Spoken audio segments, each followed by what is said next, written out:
Hello and welcome everyone, my name is Capcan and today we're going to be talking about potential league starters for 3.22. Everything is up in the air still, we don't have patch notes, so that's a disclaimer. We don't know what's going to be nerfed, what's going to be buffed, what's going to be good and what's going to be bad for sure, but we do have statistics from the last league. And I truly wanted to do this for myself in the first place, just to look up the skills that people were using in first 5 days of the league most of the time.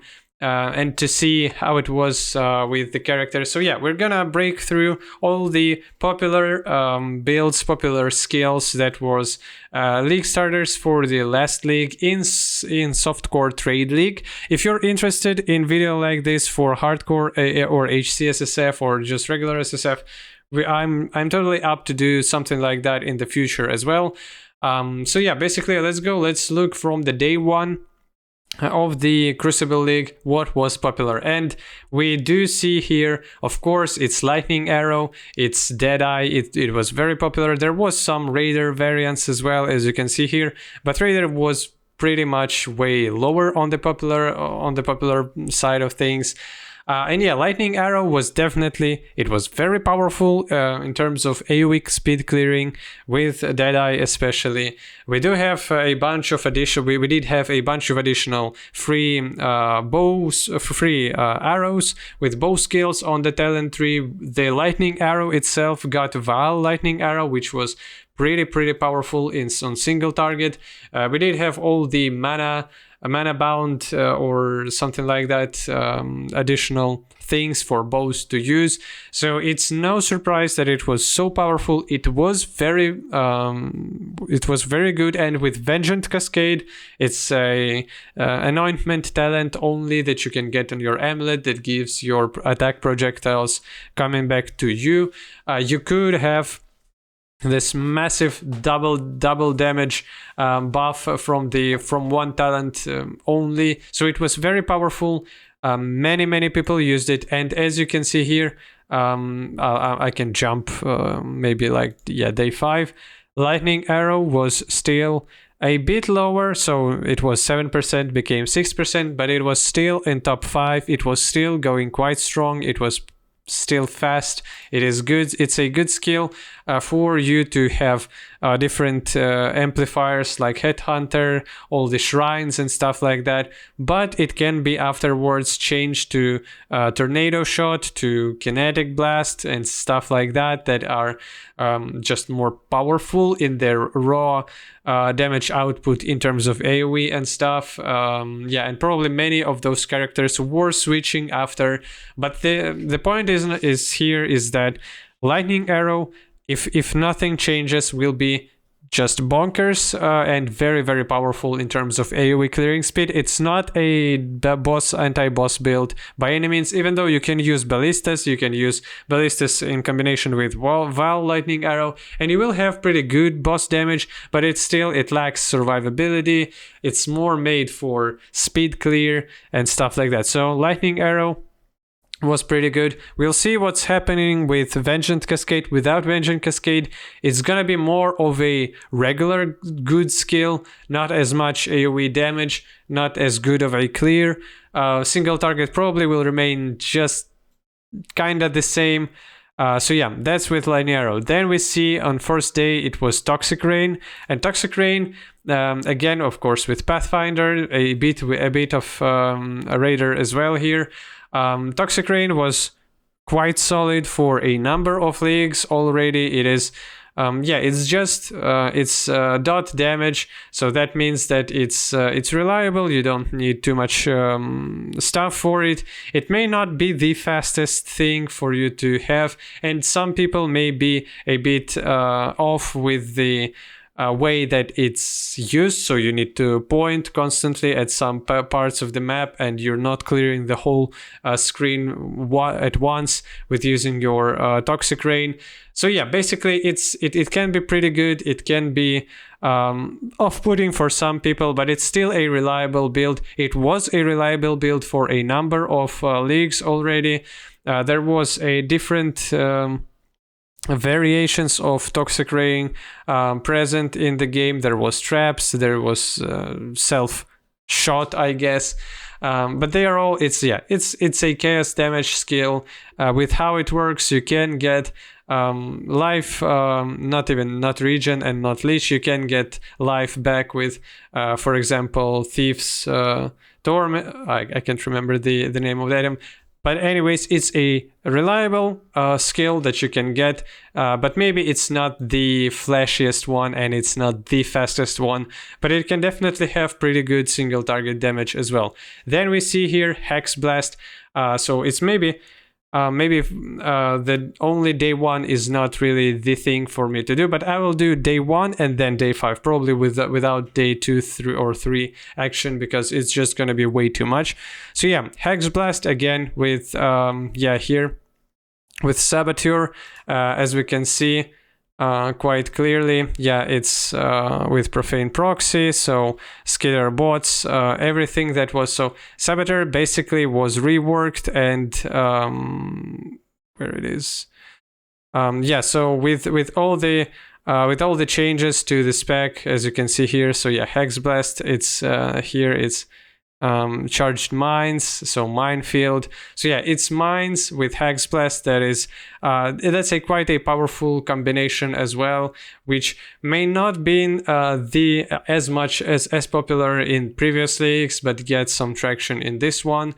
And it was pretty good on the first day especially. Then Boneshatter, I guess about Boneshatter, everybody knows almost everything. That's the melee skill that everyone's using. It's not the fastest one out of them all with the investment that you may need to get in other skills, but it is definitely it was, at least, maybe some nerfs, but it was a very, very reliable melee skill that gives you, it has very good raw stats. You are able to go hard on defenses, don't have too good of a weapon, and still have big damage with Boneshatter. And it's a skill that is used in SSFHC. It is a skill that is used in just hardcore, and as you can see here, it's the main most popular skill for league start, even in softcore trade, which says a bunch of stuff about the skill itself. So it's mostly Juggernaut, Slayer. Slayer is faster, Juggernaut is tankier, and there are some differences between them. They are both more than valuable, but with Slayer you can at least you have more of an opportunity to switch afterwards to something like other melee skills, and with Juggernaut you can definitely go RF maybe after you're done with Boneshatter and stuff like that.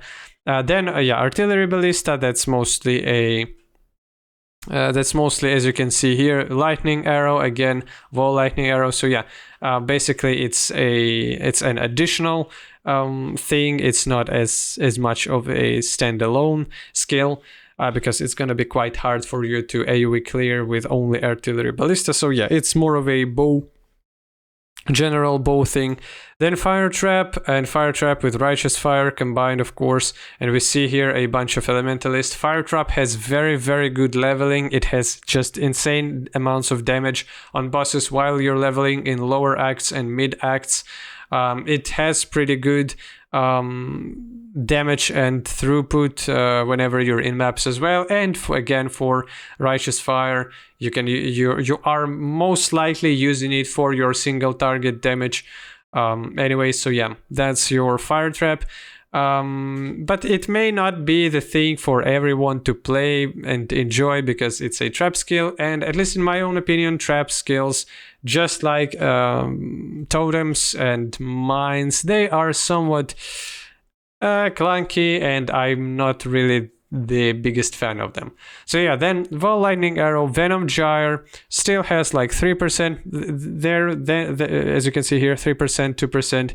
It's less of a difference the lower we go. So Venom Gyre, yeah, chaos damage, or if it could be either Venom Gyre that gives you that is chaos version or elemental version, as we can probably see here. So yeah, that's your elemental version of the skill. So basically you're taking Deadeye, and then you're, with all the elemental damage and penetration that you can get, you're good to go. You have pretty good clear speed, you have pretty good single target as well, even though the builds themselves are quite are not as powerful in terms of defenses as, for example, Boneshatter. And it's not truly melee strike skill. So it's melee, but it's still projectiles. It's still more in the vibe of your bow skills. Then Vortex. Vortex is one of the most reliable builds, again, for a pretty long time. So it's a defensive option. It's a thing that people use on hardcore, and it's an elementalist. So in hardcore, it's elementalist as well. So it's not like the elementalist version is for softcore and something like occultist or trickster for hardcore. No, now occultist is at least inside of community, occultist, everybody's opinion on occultist is that it is worse than elementalist for Vortex, and Vortex uses creeping frost and cold snap. As we can see here, not everyone uses cold snap, but creeping frost for your AoE clear. Vortex is more of an additional damage on bosses, so it's a multi-skill build, which is, again, not for everyone, but the build itself has very high defenses, so you wouldn't be dying as much. It's not as fast to clear maps with it. It's not as as flashy as lightning arrows, so maybe in terms of just sheer currency farming, if you're planning to farm maps and not bosses, it's not gonna be the best one, but it's still a pretty reliable one. It does have its cap pretty it hits its cap way faster than most of the attack and regular spell builds, because it's a cold dot build, which you don't really have that much instruments to increase the damage of cold dots, but it has a solid foundation for you to start League with this build, and then probably change your witch to something else if you want to either to be the fastest or to be the best at killing bosses. So yeah, that's your then Vortex. Then we have Spark, I think, with a bunch of different variations. We can even see here. Oh, so it's not too good on day one, but basically with Spark you can use your regular Spark that just deals mostly lightning damage. Then you can convert it to cold damage, or you can convert it to chaos damage and use poisons. And poisons being the biggest single target DPS out of them all. But for that you need an alternate quality, a Spark, and you need ashes. So it's a unique amulet for the quality of your gem to be at a number where all your damage converts to chaos. So it's a bigger process, and it's not as league starty as it could have been.